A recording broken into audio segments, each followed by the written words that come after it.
Step into Value Zone. Value Zone. Hypermart. Bhatancheru. Ration కార్డుల eKYC మీరు ఇంకా చేసుకోలేదా? అయితే వెంటనే మీ రేషన్ దుకాణానికి వెళ్లి ఈకేవైసీ చేసుకోండి. లేకపోతే మీకు ఇక రేషన్ సరుకులు రాకపోవచ్చు. ఈ ఈకేవైసీ ప్రక్రియ ప్రభుత్వం డెడ్లైన్ విధించింది. రేషన్ కార్డుల ఈకేవైసీకి జనవరి 31 తుది గడువని స్పష్టం చేసింది. ఈ మేరకు ఆ శాఖ కమిషనర్ దేవేందర్ సింగ్ చౌహాన్ శనివారం ఉత్తర్వులు జారీ చేశారు. ఈ లోపు ఎవరైనా ఆధార్ లింకు చేయని వారు ఉంటే వెంటనే ఆ పని పూర్తి చేయడం మంచిదని అధికారులు సూచిస్తున్నారు.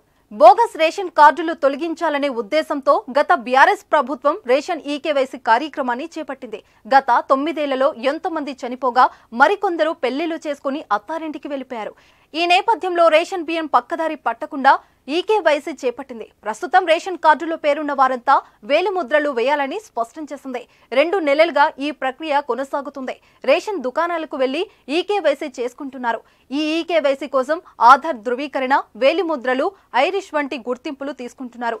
రేషన్ కార్డును ఆధార్ నెంబర్తో లింకు చేయడానికి మీ రేషన్ కార్డులు ఉన్న సభ్యులందరి ఆధార్ నెంబర్ ఇవ్వాల్సి ఉంటుంది. వాటి ఆధారంగా ఈ ఈకేవైసీని పూర్తి చేశారు. ఇప్పటికే పలుమార్లు గడువు పొడిగించారు. తాజాగా ఆ గడువును జనవరి 31 వరకు పొడిగించారు. తెలంగాణలో రేషన్ ఈకేవైసీ ఇప్పటికే సుమారు 70% ప్రక్రియ పూర్తయింది. ఇంకా 30% మాత్రమే పూర్తి చేయాల్సి ఉంది. ఈ ప్రక్రియలో ప్రజలకు కొన్ని సమస్యలు ఎదురవుతున్నాయి. పలు రేషన్ షాప్లో బయోమెట్రిక్ మిషన్లో వృద్ధులు, చిన్నపిల్లల వేలిముద్రలు నమోదు కావడం లేదు. అలాంటి వారందరూ ఆధార్ కేంద్రాలకు పరుగులు తీస్తున్నారు. ఆధార్ కేంద్రాలు నమోదు చేసుకున్న రోజు నుంచి 90 రోజుల్లోపు అప్డేట్ అవుతుంది. అయితే ప్రభుత్వం జనవరి 31 వరకే అవకాశం ఇవ్వడంతో ఇంకా అప్డేట్ చేసుకుని వారిలో ఆందోళన మొదలైంది. నిర్ణీత గడువులోపు అంటే జనవరి 31 లోపు రేషన్ ఈకేవైసీ చేయకపోతే రేషన్ కార్డును నకిలీగా భావించి డిలీట్ చేయనుంది ప్రభుత్వం. ఇలా డిలీట్ అయినట్లయితే ప్రభుత్వం డేటాలో మీ రేషన్ కార్డు వివరాలు తొలగిపోతాయి.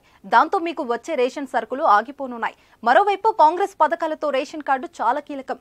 దీంతో వెంటనే ఈకేవైసీ ఇంకా చేయని వాళ్ళు వెంటనే ఈకేవైసీ చేసుకోవడం మంచిదే.